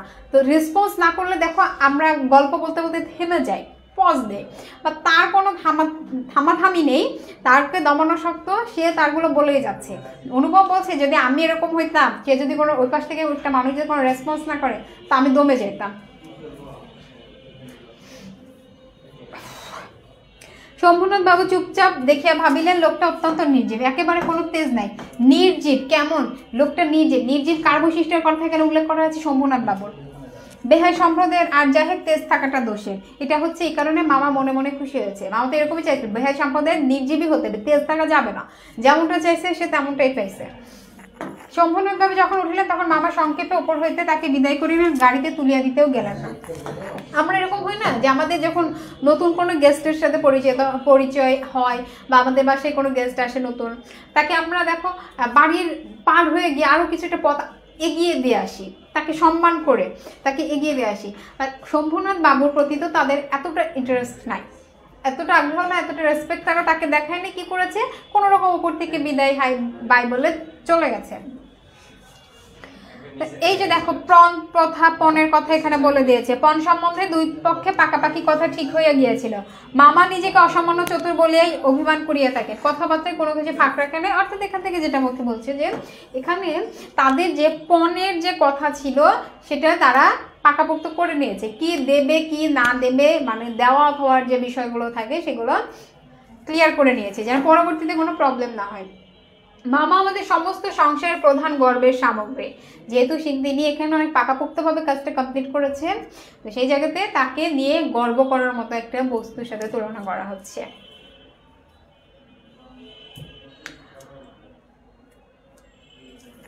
যেখানে আমাদের কোনো সম্বন্ধ আছে সেখানে সর্বত্রই তিনি বুদ্ধির লড়াইয়ে জিতিবেন, এর একেবারে ধরা কথা। এই জন্য আমাদের অভাব না থাকিলেও অন্য পক্ষের অভাব কঠিন হইলেও জিতিব। আমাদের সংসারে যে ইহাতে যে বাঁচুক আর যে মরুক, এমন কিছু লোক আমাদের সমাজে বাস করে যে তাকে এনি হাও জিততে হবে, সেটা ন্যায়ভাবে হোক আর অন্যায়ভাবে হোক। মামাটাও এরকম ছিল যে তাকে হারানো যাবে না, এ কারণে তিনি আর তাদের পরিবারের যে একজন গর্বের বস্তু এভাবে তাকে তুলনা করছে যে ওই পক্ষটা যতই রাইট হোক না কেন আমরা ঠিকই জিতে যাব, যেহেতু আমাদের পক্ষে মামা রয়েছে। গায়ে হলুদ অসম্ভব রকম ধুম করিয়া গেল, বাহক এত গেল যে আদমশুমারি করতে হইলে কেরানি রাখিতে হয়। দেখো কি রাখার কথা বলা হয়েছে, আদমশুমারি মানে মানুষ, যতগুলো মানুষ আসলে গায়ে হলুদের জন্য গেছে তাদের যদি কাউন্ট করতে হয় কতজন গেল, তার জন্য একটা ক্যারেন রাখতে, মানে এত সংখ্যক মানুষ গেছে। তো এই জায়গা থেকে বলছে দেখো, তাহাদিকে বিদায় করিতে অপরপক্ষকে যে নাকাল হইতে হবে সেই কথা স্মরণ করিয়া মামার সঙ্গে মা এক জায়গায় বিস্তার নেয়। এখানে খুবই নিচু মানসিকতার পরিচয় এখানে তুলে ধরা হয়েছে মামা এবং মায়ের, যে একটা পরিবার যাদের সাথে তারা আত্মীয়তা করতে যাচ্ছে বা তাদের উপর এত বেশি প্রেশার দিচ্ছে যে এখানে এত লোক গেছে যে ওদেরকে আপ্যায়ন করতে হলে অনেক নাকাল হইতে হবে, অনেক কঠিন অবস্থার মুখোমুখি হতে হবে। এটা বিষয় নেই, একটা মানুষ দুর্দশার মধ্যে পড়বে সেটা নাকি আমারই কারণে, এটা আমি চিন্তা করে হাসতেছি। এটা খুবই নোংরা নিচু মানসিকতার পরিচয় এখানে ফুটিয়ে তোলা হয়েছে। ব্যান্ড, বাঁশি, শখের কনসার্ট প্রভৃতি যেখানে যত প্রকার উচ্চ শব্দ আছে সমস্ত একসঙ্গে মিশিয়া বর্বর কোলাহলের মতো হস্তি দ্বারা সঙ্গীত সরস্বতী পদ্মবন দলিত বিদলিত করিয়া আমি তো বিবাহ বাড়িতে গিয়া উপস্থিত উঠিলাম। তো এই জায়গাতে দেখো একটু খেয়াল করো, ব্যান্ড, বাঁশি, শখের কনসার্ট মানে বিভিন্ন বাদ্যযন্ত্রের কথা বলা হয়েছে। বিয়ে বাড়িতে এই যে আমরা সিনেমাতে দেখি না, বিয়ে বাড়ি যাইতে গেলে বর পক্ষরা অনেক গান বাজনা বাজাইতে বাজাইতে বিয়ে বাড়িতে প্রবেশ করে, সেই বিষয়টাকে এখানে ফুটে তুলে ধরা হয়েছে। এবং এই জায়গা থেকে অনুপম আরো বর্ণনা করছে যে আংটিতে হাড়েতে জড়ি জহরিতে আমার শরীর যেন গহনার দোকান নিলামে চড়িয়াছে বলিয়া বোধ হইল। তাহাদের ভাবি জামার মূল্য কথা সেটা কত পরিমাণে সর্বাঙ্গে স্পষ্ট করিয়া লিখিয়া ভাবি শ্বশুরের সঙ্গে মোকাবেলা করিতে চললাম। বলছে তাকে এত অলংকার পরানো হয়েছে যে সেখান থেকে যেন বোঝা যায় তারা একটা বড়লোক পরিবারের সন্তান, হচ্ছে বিয়ে বাড়িতে যাচ্ছে, তাদের অনেক প্রভাব, তাদের যেন অনেক ভালো আপ্যায়ন করা হয়, এরকম একটা আমেজ নিয়েই তারা ওই বাড়িতে যাচ্ছে। এটাই তিনি এরকমভাবে হাস্যরসাত্মকভাবে গল্পে ফুটিয়ে তুলেছেন। মামা বিবাহ বাড়িতে ঢুকিয়া খুশি হইলেন না, একে তো উঠানেতে বরযাত্রীদের জায়গা সংকুলন হওয়াই শক্ত, তাহার পরে সমস্ত আয়োজন নিতান্ত মধ্যম রকমের। ইহার পরে শম্ভুনাথ বাবুর ব্যবহারটাও নেহাত ঠান্ডা, তার বিনয়টা অজস্র নয়, মুখে তো কথাই নাই। কোমরে চাদর বাঁধা, কি করা আছে, কোমরে চাদর বাঁধা, গলা ভাঙ্গা, টাক পরা, মিশকালো এবং বিপুল শরীর তার একটি উকিল বন্ধু, যদি নিয়ত হাত জোর করিয়া মাথায় হেলাইয়া নম্রতার স্মিত হাস্যে গদগদ বচনে কনসার্ট পার্টির করতাল বাজিয়া হইতে শুরু করিয়া বরকর্তাদের প্রত্যেকে বারবার প্রচুর রূপে অভিষিক্ত করিয়া না দিতেন, তবে গোড়াতে এটা একটা এসপার ওসপার হয়ে যায়। দেখো এখানে সর্বোপরি যেটা অ্যাকচুয়ালি বলছে যে বিয়ে বাড়িতে প্রবেশ করার পর মামা খুব বেশি খুশি হয় না, কারণ তাদের পরিবার তো একটু দরিদ্র পরিবার ছিল, তো সে খুব বেশি বড়সড় আয়োজন করতে পারে নাই, এ কারণে তার শুরুতে ঢুকে মন খারাপ। তারপরে যে বেহাই সম্প্রদায় সে চাচ্ছিল যে তাকে অনেক নমনম করবে, অনেক বেশি বিনয় প্রকাশ করবে, সেটা কিন্তু শম্ভুনাথ বাবুর যে পার্সোনালিটি সেখান থেকে সেটাই করে নাই। এই কারণে তিনি তখনও খুশি নন যে বেহাই আমাকে একটু বেশি বিনয় কেন দেখালো না। আর শম্ভুনাথ বাবু একজন আত্মমর্যাদা সম্পন্ন ব্যক্তি, এই কারণে সেটাকে বিসর্জন দিয়ে তাকে অত বেশি বিনয় প্রকাশ করে নাই। এবং মেয়ের বিয়ে নিয়ে মোটামুটি বলা যায় সে একটু ব্যস্ত ছিল, তার যে গেট আপ দেখো যে চাদর টাদর বাঁধা, মানে তিনি হয়তো কোনো কাজে ব্যস্ত ছিলেন, এ কারণে খুব বেশি বিনয় প্রকাশ করতে পারেনি। আর পরবর্তীতে তার যে একটা উকিল বন্ধু ছিল তিনি তাদেরকে ওয়েলকাম করেছে, তাদেরকে আপ্যায়ন করেছে এবং অনেক হাসি মুখে ওয়েলকাম করেছে বলেই তারা মানে মামা একটু মেনে নিয়েছে যে ইটস ওকে, না হলে শুরুতেই সে মনে একটা এসপার ওসপার করে দিত, এমনটাই ইঙ্গিত দিয়েছে।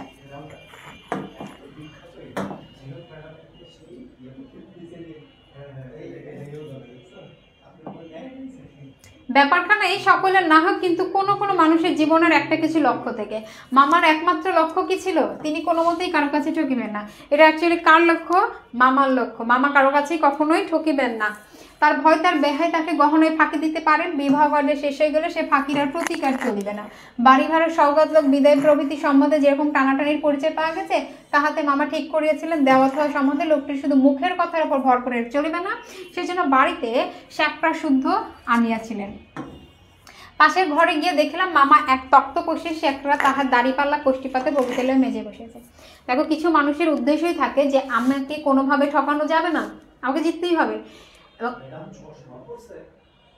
এবং অনুপমের যে মামা সে চিন্তা করেছিল যদি তার বেহাই যেহেতু গরিব মানুষ, সে শুধুমাত্র তার কথার উপর ভরসা করতে পারে না যে সে তাকে এই সম্পূর্ণ ভরি ভরি যত স্বর্ণ সে চেয়েছে সেগুলো দিতে পারবে। এই কারণে সে চিন্তা করেছে যে আমাকে এটা আগেই চেক করে নিতে হবে। বিয়ে হয়ে গেলে পরবর্তীতে যদি চেক করে আমি যদি না পাই, বিয়ে তো হয়ে গেছে, তখন তো আর কিছু করা যাবে না, তো আমাকে আগে এটা পরীক্ষা করে নিতে হবে। আর পরীক্ষা কে করবে? সোনা গহনা পরীক্ষা কে করে? শেখরা, মানে স্বর্ণকার। তো তিনি ওই স্বর্ণকারকে নিয়েই বিয়ে বাড়িতে চলে গেছে। কত নিচু মানসিকতার পরিচয় এখানে ফুটিয়ে তোলা হয়েছে। আশা করছি বুঝতে পেরে গেছে। এরপরে দেখো যে মামা একদিকে বসে আছে এবং শেখরা একদিকে তার জিনিসপত্র ঠিকঠাক করে নিয়ে বসে আছে। শম্ভুনাথ বাবু আমাকে বলিলেন, তোমার মামা বলিতেছেন বিবাহের কাজ শুরু হইবার আগে তিনি কনের সমস্ত গহনা যাচাই করিয়া দেখলেন। ইহাতে তুমি কি বলো? আমি মাথা হেট করিয়া চুপ করিয়া রইলাম। এই যে মাথা হেট করিয়া চুপ করে অনুপম কেন রইল? কারণ তার মামা এই যে কি করতে চাইছে বলতো, বিয়ের আগেই কনের যে গহনা আছে সেগুলো পরীক্ষা করে দেখতে চাই। এটা বলার কারণে অনুপম মাথা নিচু করে রয়েছে। এবং কারণ কি, আমরা কখন মাথা নিচু করি? যে জায়গাতে আমাদের কোনো সে থাকে না, আমাদের বলার কোনো অধিকার থাকে না, সে জায়গাতে আমরা আমাদের যেখানে নিজের মত প্রকাশ করতে পারি না, তখন আমরা কি করি? নীরবতা পালন করি। সেই জায়গাতে অনুপম সেরকমই নীরবতা পালন করছে। মামা বলিলেন, ও আবার কি বলিবে? আমি যা বলিব তাই হইবে। শম্ভুনাথ আমার দিকে চাহিয়া কহিলে, সেই কথা তবে ঠিক, উনি যা বলিবেন তাই হইবে, এ সম্বন্ধে তোমার কিছু বলিবার নাই? আমি একটু ঘাড় নাড়িবার ইঙ্গিতে জানাইলাম, এসব কথাই আমার সম্পূর্ণ অনধিকার। এই যে মামা বলছে যে ও আবার কি বলবে, আপনি ওকে কেন জিজ্ঞেস করছেন? ওর কথা সব কথা তো আমিই বলি। তো শম্ভুনাথ বাবু অ্যাকচুয়ালি এটা তো জানতো না যে অনুপমের সকল সিদ্ধান্ত তার মামাই নাই, অনুপমের কোনো নিজের ব্যক্তিত্ব নাই, নিজের কিছু বলার নাই, কোনো অধিকার নাই। এখানে পরবর্তীতে যে সে মাথায় একটু নাড়া দিয়েছে এবং বুঝিয়ে দিয়েছে যে এসব ব্যাপারে আমার কথা বলার কোনো অধিকারই নেই, টোটালি অধিকার নাই। আচ্ছা তবে বসো, মেয়ের গা হইতে সমস্ত গহনা খুলিয়া আনিবে। যে বলিয়া তিনি উঠিলেন। মামা বলে, অনুপম ওখানে কি করিবে? এখানে কি করবে? ও সবাই গিয়ে বসে। এই যে এই কথাটা কে বলবে? অনুপম এখানে কি করবে? ও সবাই গিয়ে বসুক। এই কথাটা কে বলেছিলেন? মামা বলেছিলেন। এবং শম্ভুনাথ বাবু ওখান থেকে বুঝে গেলেন যে অনুপম কতটা ব্যক্তিত্বহীন, যার নিজের কিছু বলার ক্ষমতা নাই। তো সেই জায়গা থেকে তিনি যখন এটা বুঝে গেলেন, তখন তিনি তার মেয়ের গায়ে থেকে গহনা খুলে আনার জন্য চলে গেলেন। এবং সে কিন্তু তার সম্পর্কে একটা আইডিয়া নিয়ে গেলেন। বাট শুরুতে সে ট্রাস্ট করেছিল যে মামা যাই বলুক না কেন, ছেলের কোনো একটা মত থাকবে, ছেলে নিশ্চয়ই অন্যায়টার প্রতিবাদ করবে। এটা তো অন্যায়, এটা কোনোভাবে ভালো কিছু না। তো সেই জায়গাতে খারাপ কাজ অবশ্যই অনুপম প্রতিবাদ করবে, বাট অনুপম এটা করতে পারে নাই। আর এটা শম্ভুনাথ বাবু বুঝে গেলেন। শম্ভুনাথ দেখো তখন বলেছেন, না সভায় নয়, এখানে বসিতে হইবে। কিছুক্ষণ পরে তিনি একখানা গামছাই বাঁধা, কিসে করে গামছাই বেঁধে কি আনলো? গহনা এনে তক্তপোষের উপর মেলিয়া ধরিলে সমস্তই তাহার পিতামহীদের আমলের গহনা, হাল ফ্যাশনের সূক্ষ্ম কাজ না, যেমন মোটা তেমনি ভারী।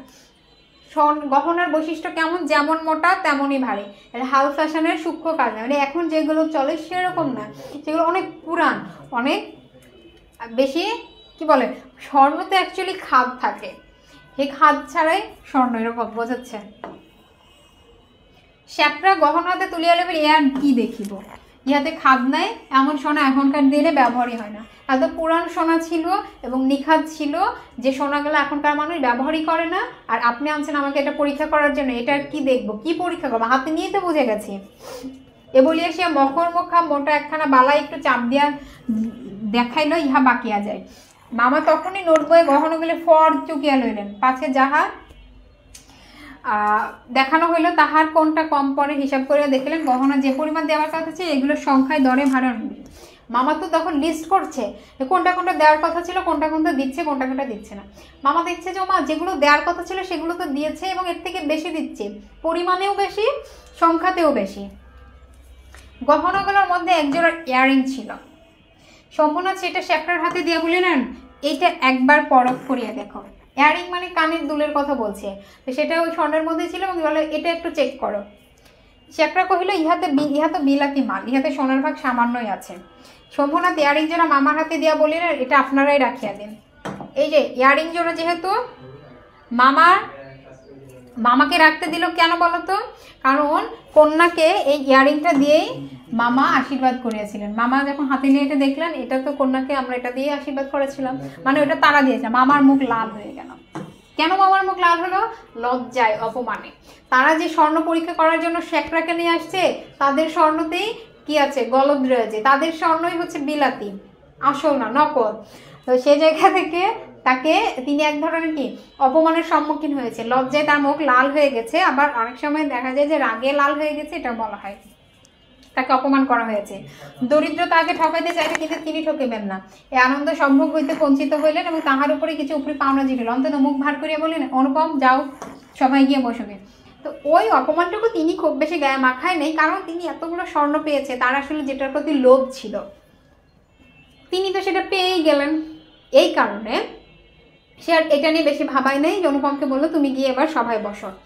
এবার দেখো শম্ভুনাথ বলিলেন, না এখন সবাই বসতে পারে, চলুন আগে আপনাদের খাওয়াই দিই। মামা বললেন, সে কি কথা, লগ্ন?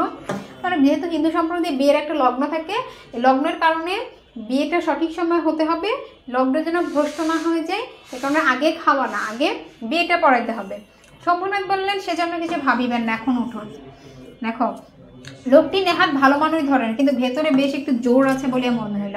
মামাকে উঠিতে হইলে, বরযাত্রীদের আহার হইয়া গেল। আয়োজনের আড়ম্বর ছিল না, কিন্তু রান্না ভালো, সমস্ত বেশ পরিষ্কার পরিচ্ছন্ন বলে সকলেরই তৃপ্তি হইল। দেখো যে তিনি কিন্তু দেখতে অনেক চুপচাপ শান্ত শিষ্ট একজন মানুষ, বা তার কথার মধ্যে একটা জোর আছে, তিনি যে একটা আত্মমর্যাদা সম্পন্ন মানুষ এবং তার কথার যে জোর আছে, এই কারণে তারা কি হলো, বাকিদের উঠতে হলো। খাবারে যেহেতু সে বলছে, তার কথাকে আর উপেক্ষা করতে পারে নাই কেউ।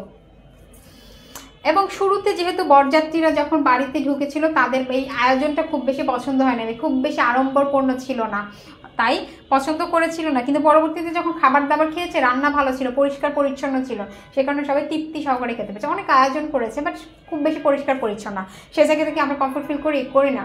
বাট একটা দেখবা ছোটোখাটো ঘর, ছোটোখাটো আয়োজন, সেখানে অনেক পরিষ্কার পরিচ্ছন্ন, সেই জায়গায় কিন্তু অনেক তৃপ্তি সহকারে খাওয়া যায়, এরকমটাই বুঝিয়েছে। এরপরে দেখা হচ্ছে বরযাত্রীদের খাওয়া দাওয়া শেষ হলে সম্পূর্ণত আমাকে খাইতে বলিলেন। মামা বলিলেন, সে কি কথা, বিবাহের পূর্বে বর খাইবে কেমন করে? এ সম্বন্ধে আমার কোনো মত প্রকাশকে তিনি সম্পূর্ণ উপেক্ষা করে আমার দিকে চাহিয়া বলিলেন, তুমি কি বলো, বসিয়া যাইতে দোষ কিছু আছে? দেখো যে অলরেডি কিন্তু শম্ভুনাথ বাবু বুঝে গেছে যে নিরুপমের কোনো মত প্রকাশের জায়গা নেই, সে মামা যা বলে তাই শোনে, মানে নিজের কোনো ব্যক্তিত্ব নাই, এটা সে বুঝে গেছে। এই কারণে সে আর তাকে তেমন কিছু জিজ্ঞেস করে নাই, বলছে যে কি বসতে তো আর কোনো সমস্যা নেই, চলো সবাই বসে খেয়ে নেই, চলো চলো চলো, এরকম একটা ভাব। মূর্তিমতী মাতৃআজ্ঞা স্বরূপে মামা উপস্থিত। মায়ের মতো মামা স্বরূপে ওখানে কি করছে, সশরীরে অবস্থান করছে, তার বিরুদ্ধে চলা আমার পক্ষে অসম্ভব, আমি আহারে বসিতে পারি না, বেচারা বিয়েবাড়ির খাবারটাও পর্যন্ত খেতে পারলো না, যেহেতু মামাও নিষেধ করেছে। তো তার যেহেতু কোনো বক্তব্য নাই, সো সে খাবারের পিড়িতে যাইতে পারে নাই, তার খাওয়াটাও হয় না। তখন শম্ভুনাথ মামাকে বলিলেন, আপনাদেরকে অনেক কষ্ট দিয়েছি, আমরা ধনী নই, আপনাদের যোগ্য আয়োজন করতে পারি নাই, ক্ষমা করিবেন, রাত হইয়া গেছে, আর আপনাদের কষ্ট বাড়াইতে ইচ্ছা করি না। এখন তবে মামা বললেন, তা সবাই চলুন, আমরা তো প্রস্তুত আছি। দেখো যে খাওয়া দাওয়া শেষ হয়েছে, এরকমভাবে কিন্তু তিনি যেহেতু একজন ব্যক্তিত্ব সম্পন্ন মানুষ শম্ভুনাথ বাবু, তো তিনি মানুষকে তো ডিরেক্ট ইনসাল্ট করতে পারে না, অপমান করতে পারে না, সেই কারণে সে কী করেছে, টেকনিক্যালি তাদেরকে খাবার দাবার খাইয়ে দিয়েছে, যেহেতু তাদের জন্য আয়োজন করেছে, এবং তাদেরকে সরি বলে নিচ্ছে যে আমরা তো আপনাদের যোগ্য আয়োজন করতে পারি না, আমাদের যদি ভুল ত্রুটি হয়, কোনো যদি অসম্মান হয়, তো আমাদের কী করবেন, সরি বলবেন। মানুষ কতটা ভদ্র বিনয়ী আত্মমর্যাদা সম্পন্ন হলে এ ধরনের কথা বলতে পারে, এটা কিন্তু আমরা হচ্ছে শম্ভুনাথ বাবুর থেকে বুঝতে পারছি, তার ব্যক্তিত্ব থেকে, বৈশিষ্ট্য থেকে বুঝতে পারছি। এবার বলছে যে আপনাদের আর কষ্ট বাড়াইতে চায় না, তবে চলুন, তো মামা বলছে সেখান থেকে কথা কেড়ে নিয়ে, হ্যাঁ হ্যাঁ আমরা তো প্রস্তুত আছি, চলুন এবার বিয়েটা শেষ করে দিই।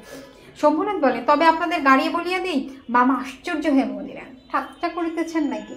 বেহাই মানুষ ভাবছে হয়তো মজা শুরু করে দিয়েছে, তো বলছে মজা করছেন কিনা। এবার দেখো শম্ভুনাথ কইলেন, ঠাট্টা তো আপনিই করিয়া সারিয়াছেন, ঠাট্টার সম্পর্কটাকে আর স্থায়ী করার আর কি করিবার ইচ্ছা আমার নাই। শম্ভুনাথ দেখো এবার তাকে ঠিকঠাক জবাব দিয়ে দিয়েছি, আপনিই তো ঠাট্টা করেছেন, আপনি আমার সাথে এ ধরনের মজা করেছেন। কি মস্করা করেছে বলো? এই যে স্বর্ণগুলো চেক করতে চায়, তাকে ভরসা করে, এটা অবশ্যই এক ধরনের ইনসাল্ট, তো সেইটা করে নিয়েছেন। তো আপনাদের এই সম্পর্কটা আমরা করতে চাই না।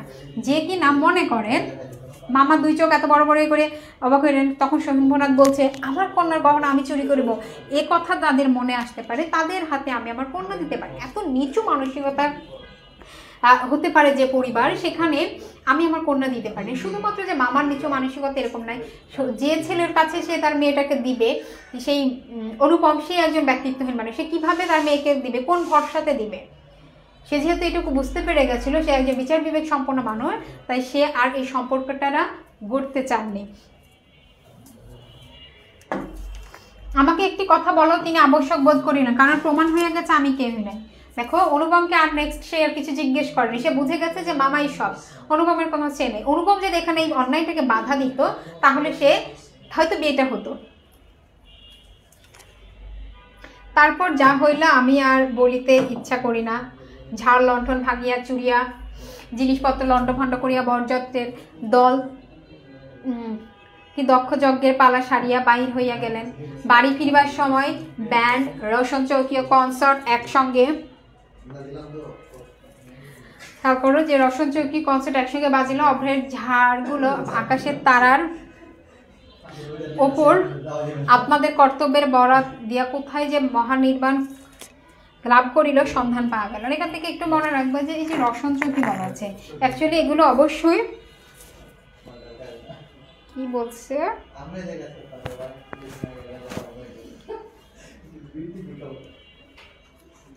দেখো এখান থেকে একটু খেয়াল করবা, রোশন চৌকি এখানে হচ্ছে কিছু বাদ্যযন্ত্রের কথা বলা হচ্ছে, ঠিক আছে? এখানে কিছু বাদ্যযন্ত্রের কথা বলছে। অনুপম তো বুঝে নাই, কি বুঝে নাই? দেখো এখানে সানাই, ঢোল ও কাশি, এই তিনটাকে একসঙ্গে, এই তিনটা বাদ্যযন্ত্র, তিনটা আলাদা আলাদা বাদ্যযন্ত্র না বলে একসঙ্গে রোশন চৌকি বলছে। এর একটু মনে রাখা ট্রাই করবে, এমসিকিউতে কিন্তু আসে। এই জায়গাতে উল্টাপাল্টা আরও কিছু বাদ্যযন্ত্রের নাম অ্যাড করবে, দিয়ে অপশনগুলোতে দিয়ে দিবে। তো সেই জায়গা থেকে তোমরা একটু মনে রাখবা। এটা হচ্ছে এবার কেন বলছে এরকমটা, বলছে যে তারা যখন বিয়ে বাড়িতে প্রবেশ করেছিল তখন তারা এত আয়োজন করেছিল, এত গান বাজনা দিয়ে যাচ্ছিল, বাট পরবর্তীতে কি হয়েছে, বিয়ে তো ভেঙে গেছে, বিয়ে তো হয় না, তখন সবাই আবার কি স্যাড সং বাজাচ্ছে। ওই সময় অনেক কি হ্যাপি সং বাজাতে বাজাতে গেছে, পরবর্তীতে তাদের স্যাড সং বাজাতে বাজাতে চলে আসছে, তাদের মধ্যে যে আনন্দ ছিল সেগুলো ছিল না। আর পরে এগুলোতে এই যে মহাযজ্ঞ টজ্ঞ এগুলো দিয়ে হিন্দু সম্প্রদায়ের বিভিন্ন যুদ্ধ কিছু বিষয়গুলোকে ইঙ্গিত করে এটা শেষ করেছে।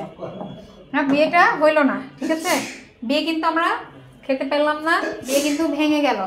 পরবর্তীতে আমরা এই যে 3 এবং 4 পার্ট আছে, এটা হচ্ছে অন্য ক্লাসে পড়বো, এক ক্লাসে শেষ হবে না, পরবর্তী নেক্সট যে ক্লাস আছে ইনশাল্লাহ আমরা শেষ করব। এই জায়গাতে এখন পর্যন্ত কারো কোনো বুঝতে সমস্যা আছে কিনা আপুকে একটু বলো, সেই জায়গাটা আমি বুঝাই দিব। এবং এখান থেকে তোমরা একটু খেয়াল করবা যে জায়গাগুলোতে অনেকগুলো এমসিকিউর জায়গা আমি দেখাই দিয়েছি, যেগুলো থেকে পরবর্তীতে এমসিকিউ আসলে তোমরা পারবা ইনশাল্লাহ। এবং সিকিউর জায়গাটা চিন্তা করো যে এই যে বিভিন্ন জায়গায় এক একজনের বৈশিষ্ট্য দেওয়া আছে, সম্পূর্ণ বাবুর কিছু বৈশিষ্ট্য দেওয়া আছে, যেগুলো আমরা প্রয়োগ এবং অনুধাবন বহুপদী টাইপের যে প্রশ্নগুলো আছে সেগুলো কিন্তু অন্য একটা ব্যক্তির নাম দিয়ে এটা অপরিচিত গল্পের কার সঙ্গে তুলনা করা হয় বা কার পরিচয় বহন করছে এরকমটা আছে। আবার গল্পর কথাও যদি এখানে বলা হয়, অনুপমের চরিত্রে অন্য একজনকে দাঁড় করাবে, কল্যাণের চরিত্রে অন্য একজনকে দাঁড় করাবে, এবং তাদের এমন কিছু একটা এখান থেকে ছোট একটা স্টোরি দিয়ে দিবে, দিয়ে বলবে এখানে কম্পেয়ার করো।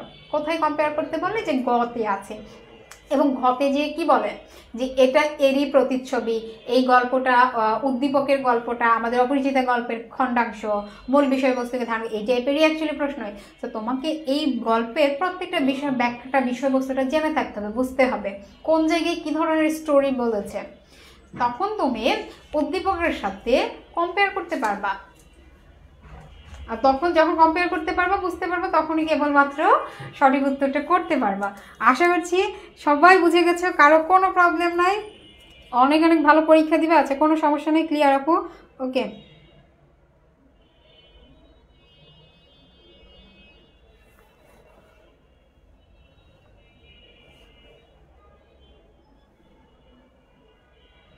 যেহেতু কারো কোনো ওকে যেহেতু কারো কোনো কমপ্লেন নাই, সব কিছু সবার ক্লিয়ার হয়ে গেছে, তাই ক্লাসটা এখানেই শেষ করছি। দেখা হচ্ছে পরবর্তী ক্লাসে, সেই পর্যন্ত ভালো থাকো, সুস্থ থাকো, আল্লাহ হাফেজ।